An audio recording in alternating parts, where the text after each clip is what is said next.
Picture this. A man in a $10,000 tuxedo, standing alone in a parking lot, watching the woman he loves disappear through golden doors that just slammed in his face. His name is Marcus Chun. He's worth $2.3 billion. And tonight, none of it mattered. 48 hours earlier, Marcus had everything. A revolutionary company changing healthcare. A stunning fiancée who made him believe love could bridge any divide. A future so bright it hurt to look at directly. Now, he was questioning if love was enough when the world refused to see past the color of his skin. What happens next will challenge everything you believe about wealth, power, and the price of standing up for what's right. Have you ever watched someone you love make a choice that changed everything? Drop a comment and let me know, because this story is about to take you somewhere unexpected. Marcus Chun wasn't born into privilege. He grew up in a cramped apartment in Atlanta's Mechanicsville neighborhood, raised by a single mother who worked double shifts as a nurse. When Marcus was 17, she died from preventable illness, lost in a healthcare system that failed people like her. That pain became his purpose. By 25, he'd built a revolutionary AI platform that predicted health complications before they became critical. By 30, he was on Forbes' 30 Under 30 list. By 34, his company was valued at over $3 billion, and he'd personally donated tens of millions to community hospitals across the country. But success hadn't erased a memory of where he came from, or the reality of what he looked like. Then he met Elena Whitmore. She walked into his life at a gallery opening 18 months ago, and everything shifted. Elena was different from the women who threw themselves at him because of his bank account. She was an art curator with genuine passion, quick wit, and a laugh that made him forget about spreadsheets and board meetings. She came from old Georgia money, the kind of family whose name was carved into buildings downtown. Her father sat on half a dozen boards. Her mother chaired charity committees. They lived in a world of country clubs, debutante balls, and unspoken rules about who belonged. When Marcus proposed 3 months ago, Elena said yes without hesitation. But her family's response was complicated. Polite smiles that didn't reach their eyes. Questions about cultural differences and taking things slow. Elena brushed it off as generational disconnect. Marcus wanted to believe her. Tonight was supposed to change everything. The Magnolia Country Club Charity Gala. Black tie. 500 of Atlanta's elite. And Marcus's $5 million donation to children's hospitals. The very cause inspired by his mother's death. Surely that would be enough. The Bentley Continental GT purred to a stop beneath the club's illuminated entrance. Marcus glanced over at Elena, radiant in an emerald gown that made her eyes shimmer like sea glass. "You're staring," she said, smiling. "Can you blame me?" He reached over, adjusting the diamond necklace at her throat, the one he'd given her when she said yes. "Nervous?" "A little," Elena admitted. "But they're going to love you, Marcus." How could they not? He wanted to believe that. Wanted to believe his accomplishments spoke louder than outdated prejudices. But as the valet approached, a young white man who looked past Marcus to address Elena, that familiar knot formed in his stomach. "Good evening, Miss Whitmore," the valet said warmly. "Good evening, James." Elena handed over the keys, then laced her fingers through Marcus's. Ready? They walked toward the entrance, past topiaries shaped like swans and fountains that probably cost more than most people's houses. Other guests milled about, women in glittering gowns, men in perfectly tailored tuxedos. A few heads turned as they passed. Marcus felt their stares. He always did. An older woman in pearls did a visible double-take, her eyes traveling from Marcus's face to his hand intertwined with Elena's, then quickly away. Elena either didn't notice or pretended not to. "This is it," she whispered as they approached the grand entrance, its doors flanked by marble columns. "Our night. If you've ever felt like you didn't belong somewhere, hit that like button, because what happens at this door will hit close to home." The doorman stepped forward. "Miss Whitmore." The doorman, a silver-haired man named Richard who'd worked at the club for 30 years, broke into a practiced smile. "Welcome. Your family's already inside." "Thank you, Richard." Elena squeezed Marcus's hand. "This is my fiancé, Marcus Chun." The smile didn't just fade, it evaporated. Richard's eyes swept over Marcus with the kind of assessment that had nothing to do with his Hermes tie or his custom Tom Ford tuxedo. It was the look Marcus had learned to recognize by the time he was 12. The look that saw his skin before his humanity. "I'm sorry, sir," Richard said, his tone shifting from warm to glacial. "This is a members-only event." Marcus felt Elena stiffen beside him. "Richard, I just told you. He's with me. This is Marcus-chan." A flicker of recognition crossed Richard's face. He'd obviously heard the name, probably seen it on the donation list. But instead of backing down, he doubled down.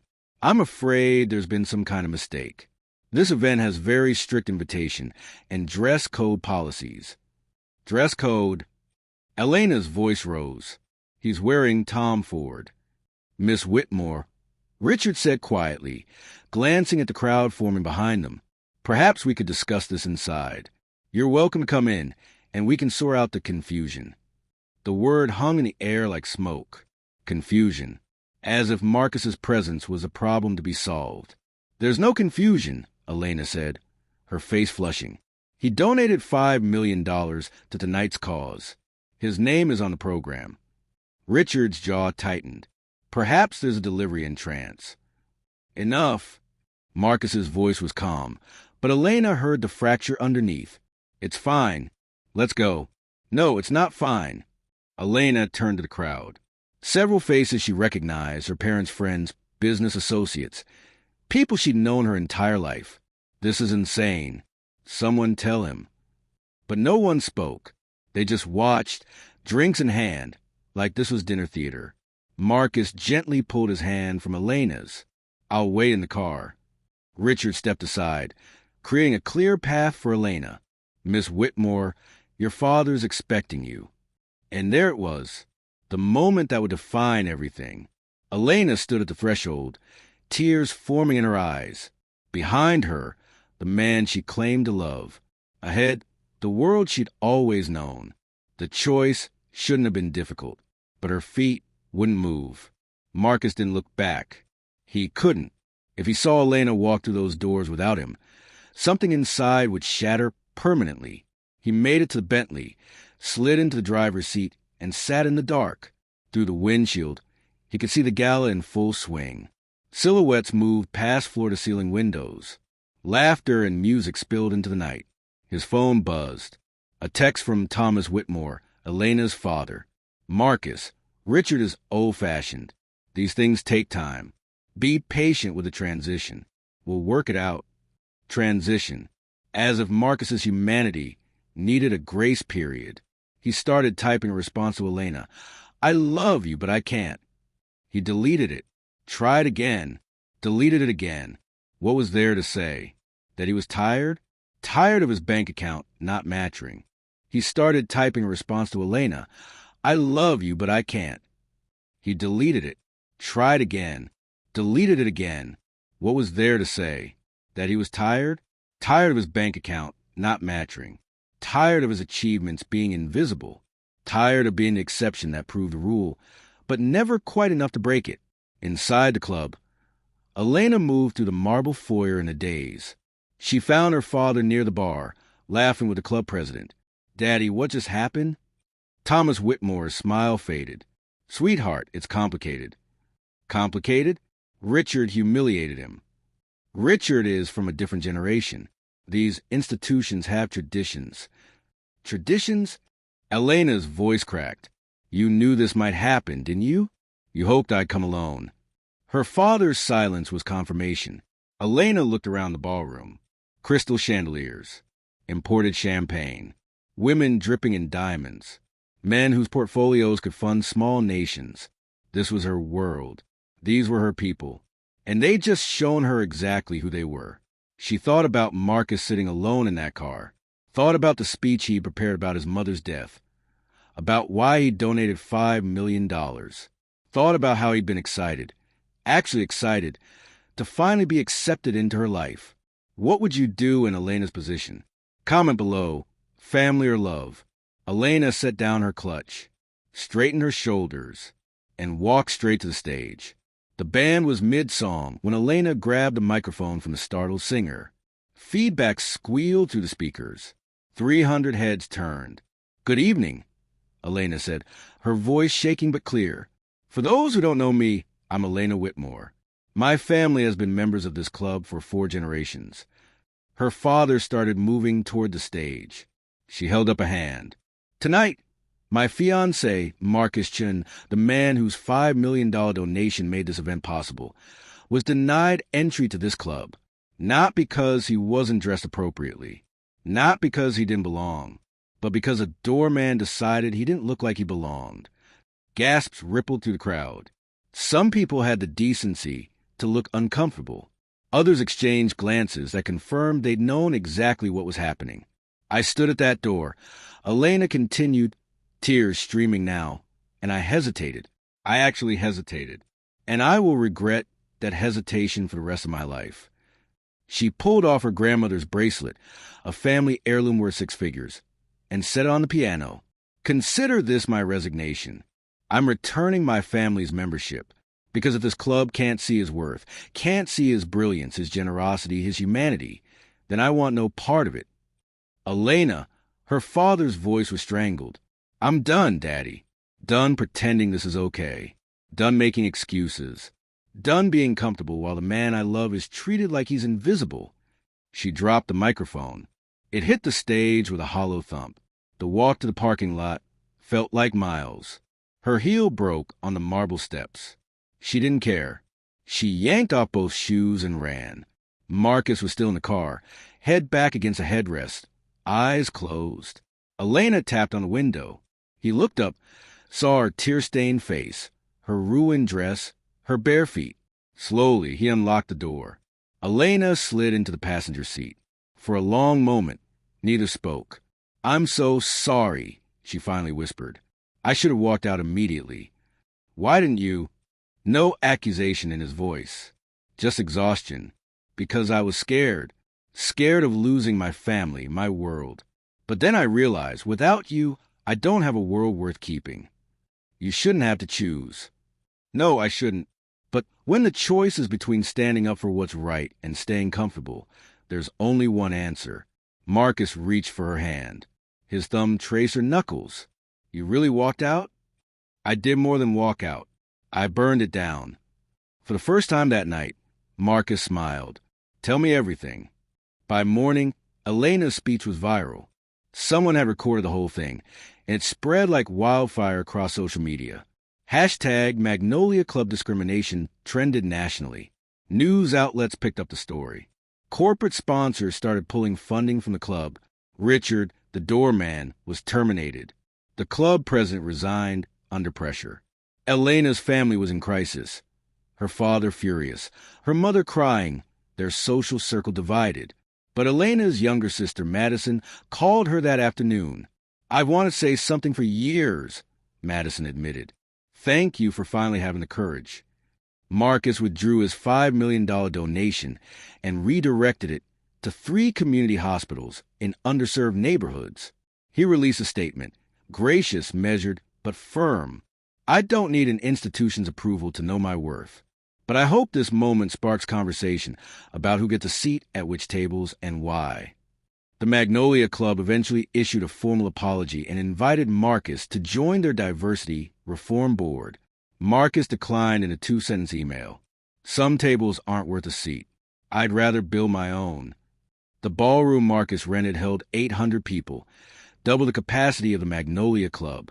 But this wasn't about competition. It was about vision. Instead of marble columns, there were screens showing the faces of children whose lives had been saved by early health intervention. Instead of champagne fountains, there were stations where guests could learn about health equity. Instead of a velvet rope, there were open doors.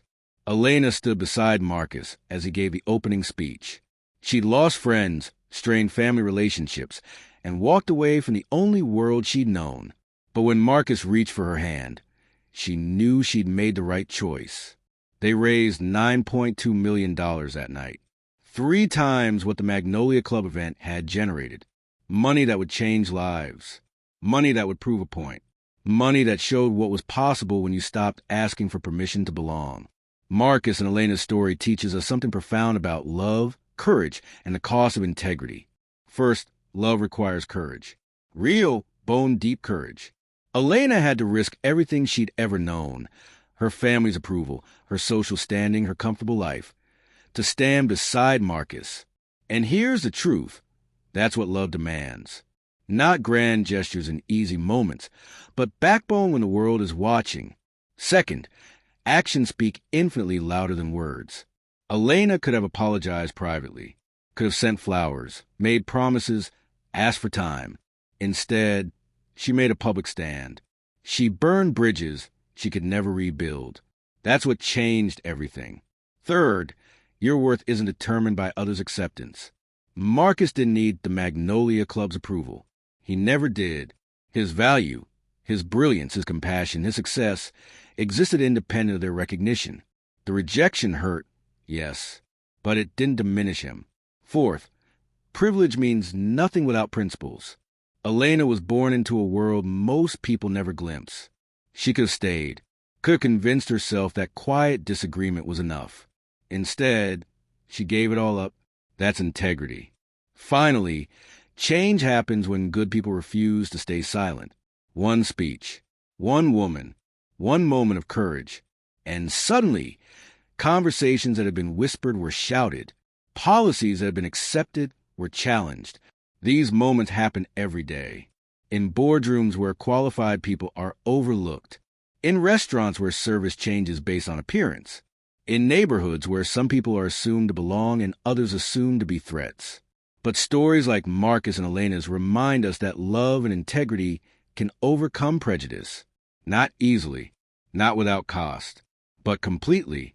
Today, Marcus and Elena are married. They're building a life that honors both of their stories.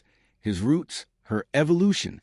They use their combined influence to fund programs that break down barriers others had to fight.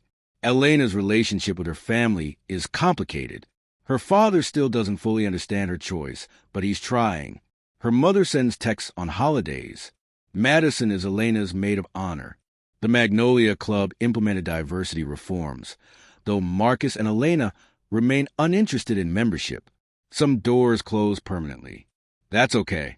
They're too busy building new ones. Sometimes the greatest love stories aren't about grand gestures in perfect moments. They're about the quiet choice to stand beside someone when the world tells you to walk away. They're about looking at everything you've ever known and saying, "This isn't enough." He is. What did you take away from Marcus and Elena's story?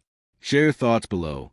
And if you believe in love that fights for what's right, hit that subscribe button. More stories of courage, romance, and transformation coming soon. This is Earthly Tales, reminding you that the best stories are the ones that change us.